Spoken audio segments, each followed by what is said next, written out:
Hello guys, how are you doing. जैसा कि हमने लास्ट एपिसोड के अंदर देखा था कि उस डीमन गोड पिलर को डिस्ट्रॉय करने के लिए पर ओशन ग्रिफिन आ गया था और उसे देखते के साथ ही वहाँ पर जितने भी डीमंस मौजूद थे वो सभी बहुत ही ज़्यादा घबराने लग गए थे। लेकिन लास्ट में ओशन ग्रिफिन ने उस डीमन गोड पिलर को बहुत ही बुरे तरीके से डिस्ट्रक्टेड कर दिया था। इसके अलावा डीमन गोड फैंगजियो को भी इसके बारे में पता चल जाता है कि यहाँ पर ओशन ग्रिफिन ने ये सब कुछ किया है, जिसके चलते वो इसके बारे में सोच रहा था। इसी के साथ इस एपिसोड की स्टार्ट होती है, जहाँ पर हमें बताया जाता है कि अर्थ जो है वो ढेर सारे लोगों का घर है। बिलियंस ऑफ लोग यहाँ पर रहते हैं, लेकिन इसके अलावा यहाँ पर ड्रैगन लीजर्ड भी हैं जो कि डिस्ट्रक्शन की तरफ को लीड करते हैं और वो हमेशा ही ऐसा चाहते हैं। इसके अलावा फिर हमें फाइनली दिखाया जाता है डीमन गोड फैंगजियो, जो कि फिलहाल एक जगह पर खड़ा हुआ था और ओशन ग्रिफिन के आने से वो बिल्कुल भी खुश नहीं होता है, जिस बात से उसे काफ़ी ज़्यादा गुस्सा आ रहा था। तभी वो अपने भाई को वहाँ पर बुला लेता और वो कहता है कि बिग ब्रदर, आखिर हुआ क्या है, आपने मुझे कैसे याद कर लिया। जिसके बाद वो यहाँ पर खुद ही इस बात को छेड़ देता है और कह रहा था कि मैंने बहुत ही ज़्यादा पावरफुल ब्रेथ को फील किया है। वो ओशन ग्रिफिन के बारे में बात कर रहा था और कह रहा था कि ऐसा लग रहा है कि पूरे के पूरे इंटायर डीमन रेस को ही डिस्ट्रॉय कर दिया गया है। ये ब्रेथ है, ये बहुत ही ज़्यादा स्ट्रॉन्ग है और इसे देखकर तो मैं भी थोड़ा डर रहा हूँ। ओशन ग्रिफिन को देखते हैं जो कि वहीं पर खड़ा था और कह रहा था कि चलो फिलहाल यहाँ से थर्ड ब्रदर से मिलना होगा। जिसके बाद वो वहाँ से चला जाता है तो फिर उसके पीछे पीछे उसका सेकंड ब्रदर भी चला गया था। अब हमें फाइनली देखने के लिए मिलता है कि एक काफ़ी ज़्यादा अंधेरी जगह थी, जहाँ पे सब कुछ बहुत ही ज़्यादा शांत लग रहा था, हर तरफ ही अंधेरा था। तभी हमें देखने के लिए मिलता है कि डीमन गोड फैंगजियो और साथ ही इसका साथी ये दोनों ही आगे की तरफ को बढ़ते जा रहे थे। फैंगजियो काफ़ी तेज़ी से आगे जा रहा होता है और उसे देखकर लग रहा था कि आज उसके मन में बहुत कुछ चल रहा है, जिसके बारे में वो फ़िलहाल बात करेगा आगे जाके। तभी हमें देखने के लिए मिलता है कि लोग एक डोर के पास आ चुके थे, जहां पर फैंगजियो आगे बढ़ जाता है, लेकिन तभी उसका भाई रुक गया था क्योंकि यहाँ पर एक हिडन फॉर्मेशन लगी हुई थी जो कि धीरे धीरे करके अब एक्टिवेट हो जाती है। और यहाँ पर हमें देखने के लिए मिलता है कि इन दोनों की ऑरा को पहचानने के बाद वो गेट खुद ही ओपन हो गया था। जिसके बाद अब ये दोनों ही धीरे धीरे करके जा रहे होते हैं अंदर की तरफ को और तभी हमें इनका थर्ड ब्रदर दिखाया जाता है, जिसकी हालत बहुत ही ज़्यादा ख़राब हो रखी थी और वो बार बार कफ कर रहा था। तभी वो जैसे यहाँ पे इन दोनों को देखता है तभी वो कहता है कि दोनों ही ब्रदर्स आज यहाँ पर क्या कर रहे हैं, आखिर मसला क्या है। कि डीमन गोड फैंगजियो तो थोड़ा आगे जाके खड़ा हो गया था और अभी वो चुप ही होता है, लेकिन तभी इसका थर्ड ब्रदर समझ गया था और कह रहा होता है तो इसका मतलब ये कि स्नेक डीमन पिलर सच में ही डिस्ट्रॉय कर दिया जा चुका है। जिसके बाद डीमन गोड फैंगजियो थोड़ा आगे की तरफ को देख रहा था और यहाँ पर एक फॉर्मेशन टाइप लगी हुई थी जिसके अंदर इन डीमन गोड पिलर के बारे में था। और हमें देखने के लिए मिलता है कि एक रेड कलर की बीम आ रही थी जो कि धीरे धीरे करके वहाँ से गायब हो जाती है। जिसके बाद ये लोग बहुत ही ज़्यादा हैरान होते हैं और अपनी आंखों पर विश्वास नहीं कर पा रहे थे। तभी सेकंड ब्रदर कहता है कि आखिर ये कैसे हो सकता है, मुझे तो अभी तक विश्वास नहीं हो रहा। के बाद वो ये कहता है कि अब तो ये गॉड स्लेयर एरे जो है वो अब ज़्यादा दूर तक अपनी ओरिजिनल पावर के अंदर नहीं रहेगा। जिसके बाद यहाँ पर ये दोनों ही ओशन ग्रिफिन के बारे में बात करने लग गए थे और कह रहे थे कि अब ये गेम के बीच में ओशन ग्रिफिन आ कहाँ से गया। जिसके बाद ये दोनों के दोनों कन्फ्यूज थे और फिर ये कह रहे थे कि सडनली सब कुछ हुआ कैसे। तभी यहाँ पर अपना डीमन लॉर्ड कहता है कि मुझे तो लग रहा है कि ओशन ग्रिफिन जो है उसको ट्रैक करना चाहिए और साथ ही वो अपने भाई से इस बारे में कहता है। तभी वो इसके बारे में बताने लग गया था और कह रहा था कि मैं अपनी रॉयल एसेंस टेक्निक का इस्तेमाल कर सकता हूं और साथ ही कह रहा था कि मैं स्पाई कर रहा हूं ओशन ग्रिफिन की डेस्टिनी के ऊपर। और हमें देखने के लिए मिलता है कि उसकी हालत भी काफ़ी ख़राब थी और अभी भी वो काफ़ी कर रहा था। लेकिन तभी सेकंड ब्रदर आ जाता और कह रहा था कि ऐसा लग रहा है कि आपने काफ़ी ज़्यादा एसेंस को कंज्यूम कर लिया है, जिसके चलते आपकी हालत ख़राब हो रही है। वो उसे थोड़ा दिलासा देता है और वो भी काफ़ी ज़्यादा परेशानी से उसकी तरफ को देख रहा था। हालांकि यहाँ पर इन लोगों को ओशन ग्रिफिन के बारे में तो अब पता लगाना ही था और बस यही सोच रहे होते हैं कि जल्द से जल्द यहाँ पे इसके बारे में पता लगा ले। लेकिन तभी अपने थर्ड ब्रदर के ऊपर हाथ रख के कह रहा होता है कि मुझे इस बात का काफ़ी अफसोस है कि आपके पास बस 100 ईयर्स ही बचे हैं। हालांकि तभी हम देखने के लिए मिलता है कि बंदा अपनी पावर का इस्तेमाल करता है और हमें देखने के लिए मिलता है कि ये यहाँ पर डीमन क्लैन के बारे में बोल रहे थे और कह रहे होते हैं कि जो हमारा डीमन स्टार है वो हमेशा ऐसे ही रहेगा। लेकिन तभी ने ओशन ग्रिफिन के बारे में पता चल गया था और कह रहे होते हैं कि ये तो इनजस्टिस है और ये सोच रहे थे कि आखिर ये रिटर्न कैसे कर गया। अब यहाँ पर डीमन गॉड को तो बहुत ही ज़्यादा गुस्सा आ रहा होता है ओशन ग्रिफिन को देख के और कह रहा था कि आखिर क्यों। हालांकि तभी थर्ड ब्रदर एक बार फिर से कफ करता है और अब वो कह रहा था कि अब आपके फैसला लेने का वक्त आ गया है और आप जो आउटकम होगा वो भी आप ही के हाथ में है। जिसके बाद हमें देखने के लिए मिलता है कि यहाँ पर ये जो पूरा का पूरा सिनेरियो वापस से रिक्रिएट कर देता है, जिससे कि डीमन लॉर्ड सब कुछ देख सकता था कि आखिर पूरे तरीके से क्या हुआ। जिसके बाद यहाँ पर वो बेचारा अभी भी खड़ा हुआ था और काफ़ी कर रहा था और कह रहा होता है कि तो क्या आपने डिसाइड कर लिया है। जिसके बाद यहाँ पर हमें देखने के लिए मिलता है कि डीमन लॉर्ड उसकी तरफ को घूमता है और फिर पलट के वहाँ से चला गया था। हालांकि यहाँ पे थर्ड ब्रदर ऐसे ही खड़ा हुआ होता है और हमें देखने के लिए मिलता है कि दोनों उसी की तरफ को पलट जाते हैं। जिसके बाद ये दोनों के दोनों एक दूसरे को देख रहे थे और यहाँ पर ये जो डीमन लॉर्ड था वो भी वहाँ पर खड़ा हुआ होता है और ओशियन ग्रिफिन के बारे में सोच के कह रहा था कि अब मुझे लग रहा है कि ओशियन ग्रिफिन के दुश्मनों को ढूंढने का वक्त आ गया है। जिसके साथ ही वो इसके बारे में बात करने लग गया था। हालांकि इसके बाद अब हमें दूसरी साइड का सीन दिखाया जाता है जहाँ पे डिस्ट्रक्शन से भरे हुए एरिया के अंदर अभी भी ये सब कुछ फैला हुआ था और हर तरफ ही तबाही मची होती है। लेकिन तभी अपना लॉन्ग हाउचुन यहाँ पर उठ जाता और साथ ही हाउए भी यहाँ पर मौजूद था। दोनों ही थोड़े इंजर्ड हो चुके थे और खुद को संभालने की कोशिश कर रहे होते हैं। लेकिन तभी सैर वहां पर आ जाती है और तुरंत ही आके हाउचुन को गले लगा लेती है। हाउचुन खुद भी हैरान था इस मूव को देखने के बाद, लेकिन तभी वो कहती है कि मैं बहुत ही ज़्यादा ग्लैड हूँ कि तुम ठीक हो। तभी वहाँ पे हाउचुन भी उसे मुस्कुरा के अपने गले लगा लेता और कह रहा था कि हाँ मैं बिल्कुल ही ठीक हूँ। दोनों ही एक दूसरे को टाइट करके हक करते हैं। जिसके बाद यहाँ पर हाउई और बाकी सारे लोग इन्हें देख रहे थे। तभी सारे के सारे टीममेट्स भागते हुए इन लोगों की तरफ को आते हैं। तभी लोंग हाउचुन कहता है कि एवरीवन मैं ठीक हूँ।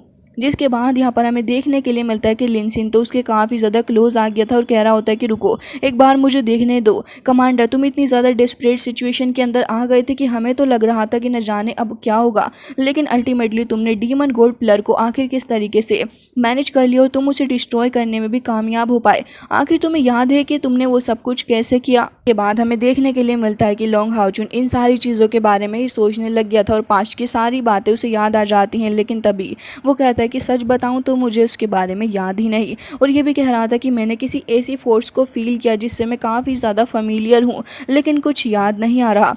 लेकिन तभी ये लोग खुश हो रहे होते हैं और कह रहे थे कि जो कुछ भी हो डीमन गॉड पिलर तो वहाँ पर ख़त्म हो ही गया। लेकिन तभी हाउचुन यहाँ पर हाउए से पूछता है कि हाउए क्या तुमने किसी मिस्टीरियस पर्सन को देखा।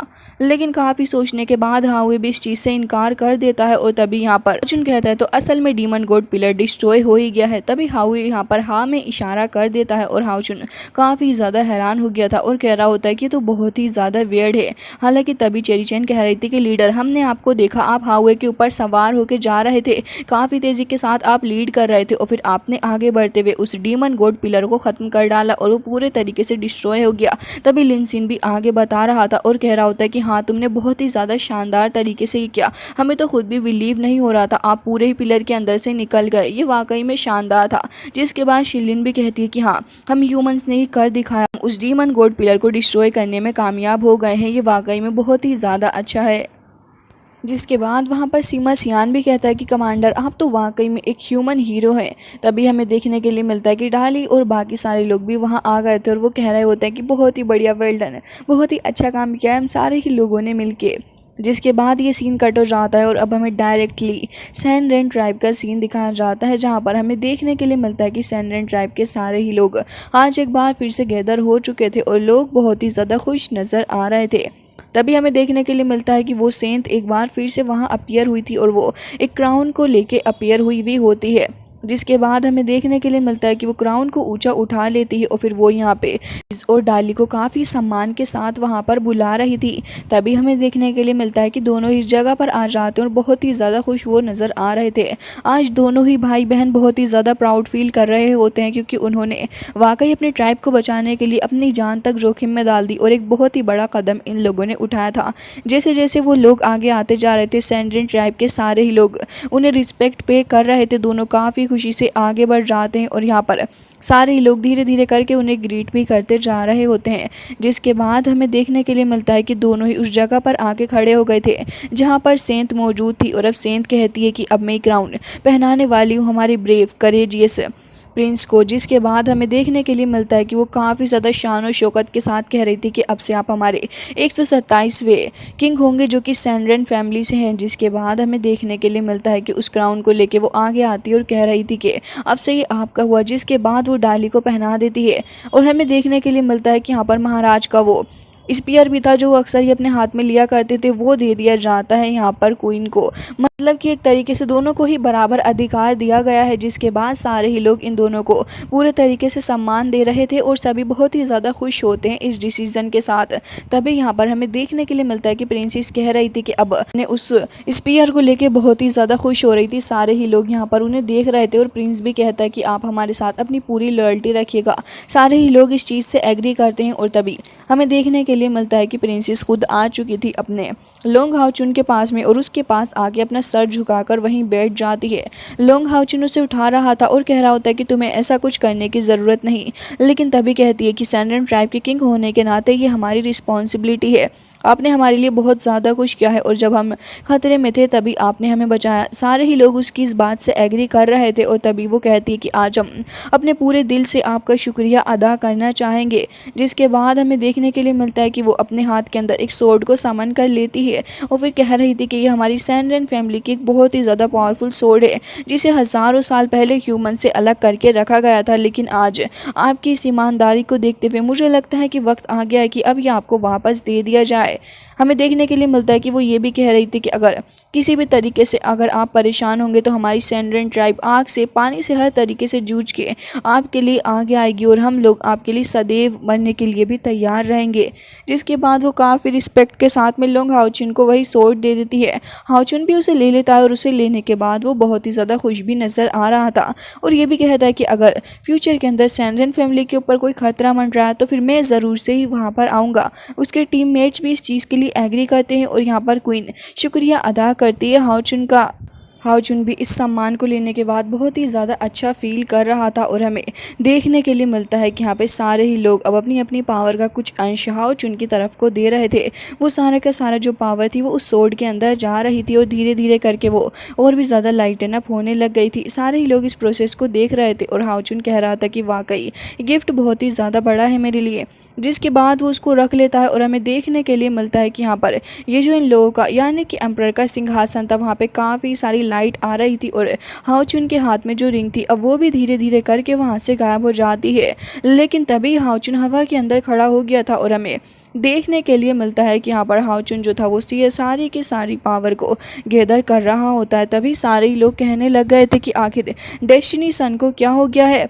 जिसके बाद ये लोग यहाँ पर ये चीज़ नोटिस करते हैं कि शायद से ढेर सारी जो पावर है वो एक जगह पर इकट्ठा हो रही है। असल में यहाँ पर वो स्टोन एक बार फिर से आ गया था जो कि उसे यहाँ पर स्टोन मिल गया था यहाँ पर, और जिसके बाद हमें देखने के लिए मिलता है कि वो उस स्टोन को देखता है। लेकिन यहाँ पर अब वो कन्वर्ट हो गया था एक शील्ड आर्टिफैक्ट के अंदर, जिसे देखने के बाद सारे ही लोग हैरान थे और एक बार फिर से कहते हैं कि ये तो एक सुपर आर्टिफैक्ट है। और यहाँ पर शिनलिन यहाँ पर तुरंत ही आके कहती है कि ये एक आर्टिफैक्ट है, हमें तो इसके बारे में पता ही नहीं था। और ये लोग बहुत ही ज़्यादा हैरान होते हैं। लेकिन वो शील्ड बहुत ही ज़्यादा पावरफुल नज़र आ रही थी। वो धीरे धीरे करके इन्वायरमेंट में घूमते हुए हाओचुन के पास आ जाती है। तभी वो सेंट कहती है कि होली स्पिरिट ने आपको इस शील्ड को दिया है, मुझे उम्मीद है कि यहाँ पर ज़रूर से ही डेस्टिनेशन आपके लिए कुछ ना कुछ खास होगा।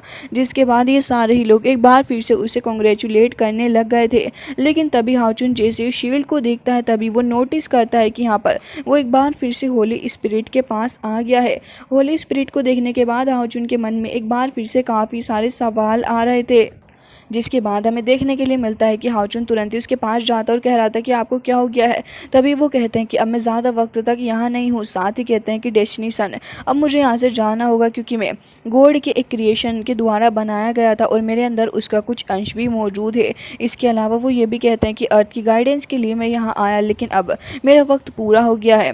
अब यहाँ पे हाओचुन जो था वो ये सारी बातें सुन रहा था, लेकिन तभी वो आगे उससे और भी ज़्यादा बातों के बारे में बताने लग गए थे और कह रहे होते हैं कि अब मेरे जाने का समय काफ़ी करीब आ गया है। साथ ही हमें देखने के लिए मिलता है कि अब वो शील्ड के बारे में बताने लग गए थे और कह रहे होते हैं कि जो शील्ड तुम्हारे पास में है वो एक sun and moon god vortex shield है और ये बहुत ही ज़्यादा पावरफुल शील्ड होती है। वो हाओचुन को इसके बारे में बताते हुए वो ये भी कहते हैं कि जो शील्ड है तो इसके अंदर गॉड ऑफ क्रिएशन का थोड़ा अंश भी बाकी है, जो कि जब मैं बॉर्न हुआ था तब मैंने उसको एब्जॉर्व कर लिया था। तभी वो बताते हैं कि बहुत ही ज़्यादा रेयर आर्टिफैक्ट है। इस आर्टिफैक्ट के बारे में बताते हैं कि ये जो मेनली जो आर्टिफैक्ट होते हैं उन्हें कोई भी इस्तेमाल कर सकता है, लेकिन ये जो रेयर आर्टिफैक्ट है ये बहुत ही ज़्यादा ख़तरनाक तरीके का आर्टिफैक्ट है। अगर ये गलत लोगों के हाथ लग गया तो फिर तुम्हें पता नहीं कि इसका क्या हो सकता है। तभी हाओचुन कहता है कि अच्छा ये बात है। हालांकि तभी वो कहता है कि मैंने तो नॉर्मल आर्टिफैक्ट के बारे में सुना है, लेकिन ये सुपर आर्टिफैक्ट क्या होता है। जिसके बारे में वो कह रहा था कि मैंने ऐसा कभी नहीं सुना। तभी वो बताने लग गए थे कि ये जो सुपर आर्टिफैक्ट होता है इसके अंदर गॉड की इनहेरिटेंस पावर होती है। शायद तुम्हें इसके बारे में नहीं पता कि ये जो नॉर्मल आर्टिफैक्ट होता है वो एक नॉर्मल पर्सन की तरह ही होता है, उसे कोई भी इस्तेमाल कर सकता है। लेकिन सुपर आर्टिफैक्ट के बारे में खासियत ये है कि इसे कोई भी नॉर्मल पर्सन इस तरीके से इस्तेमाल नहीं कर सकता, कोई बहुत ही ज़्यादा पावरफुल पर्सन ही इसे इस्तेमाल कर सकता है। जिसके बाद वो इसकी पावर के बारे में भी बताते हैं और कह रहे थे कि ये बहुत ही ज़्यादा ख़तरनाक आर्टिफैक्ट है। अगर इसका अच्छे से इस्तेमाल किया जाए तो सही, और अगर गलत तरीके से इस्तेमाल हुआ तो भी ये बहुत ही ज़्यादा ख़तरनाक रहेगा। तभी हाउचुन कहता है तो क्या कोई दूसरा तरीका नहीं है हमारे पास? तभी वो कहते हैं कि हाँ, अगर तुम उस थ्रोन को हासिल कर लो। तभी हाउचुन सोच में पड़ गया था। तब वो बताते हैं कि जब मैं बॉर्न हुआ था तब मैं यहाँ पर एक थ्रोन को, यानी कि गॉड ऑफ क्रिएशन के थ्रोन को देखा था। इसके अलावा वो इस थ्रोन के बारे में बताते हुए कहते हैं कि ये जो है ये बहुत ही ज़्यादा पावरफुल थ्रोन है। ये वर्ल्ड के सारे ही लॉज को अपने अंदर कंटेन करता है, और अगर तुमने इसे हासिल कर लिया तो स्टार्टिंग से बिगिनिंग तक जिस तरीके से इसने सब कुछ हैंडल करके रखा है वो आगे भी सब कुछ मेंटेन कर लेगा। जिसके बाद हाउचुन कहता है कि अच्छा ये बात है, मतलब कि ये थ्रोन वाकई में बहुत ही ज़्यादा वैल्यूबल है। हालांकि गाइस इसी के साथ आज का ये एपिसोड हो जाता है एंड आई रियली होप कि आपको ये पसंद आया होगा। मिलते हैं नेक्स्ट वीडियो में, तब तक के लिए bye bye, take care of yourself.